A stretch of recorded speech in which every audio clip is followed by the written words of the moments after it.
5 seconds to go.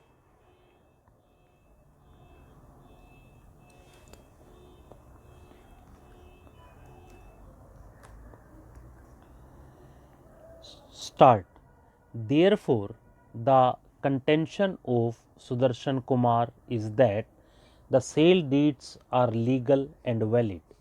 Apart from these contentions on merits, it was contended by Sudarshan Kumar that the prayers for declaration incorporated subsequently by way of amendment in relation to the two sale deeds and the power of attorney were barred by limitation. It was contended that even the prayer made for grant of his share in the compensation in respect of tube well was barred. The trial court dismissed the suits filed by the appellant. The trial court held that the suit lands were intended to be purchased only by Sudarshan Kumar, and that is how the original sale deeds were in possession of Sudarshan Kumar. The trial court accepted the contention that he was the exclusive owner and the appellant was the benamidar. The trial court upheld the contention of Sudarshan Kumar regarding legality and validity of the power of attorney and both the sale deeds, which were the subject matter of challenge. Trial court held that as Sudarshan Kumar was the only owner of the suit properties, the appellant was disentitled to any relief.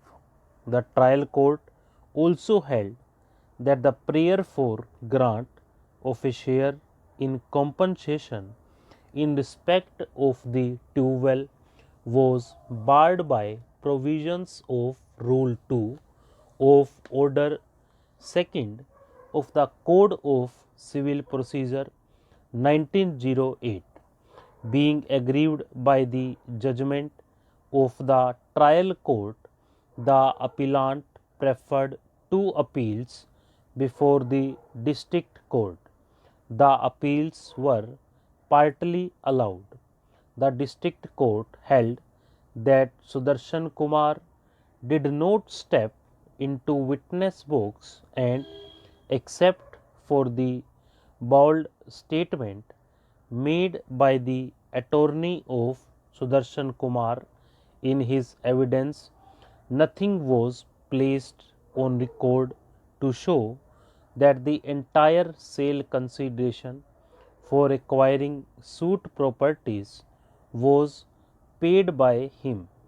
The district court held that as the case of Sudarshan Kumar was that the money was transmitted from a foreign country to the appellant, it was easily possible for Sudarshan Kumar to adduce documentary evidence to show that money was transferred to the appellant as alleged in his written statement. Therefore, the district court accepted that both the appellant and Sudarshan Kumar were the joint owners of the suit properties. The district court also held that the sons of Sudarshan Kumar and the wife of Sudarshan Kumar had a notice that the appellant had one half share in the suit properties, as there was a recital to that effect in the sale deeds executed by Sudarshan Kumar. It was further held that Sudarshan Kumar, his sons, and his wife failed to adduce any evidence to show that the price was paid as mentioned in the impugned sale deeds. The district court observed that while executing the sale deed in favor of his wife, Sudarshan Kumar described his wife as the daughter of one Meher Chand and that she has not been described as his wife.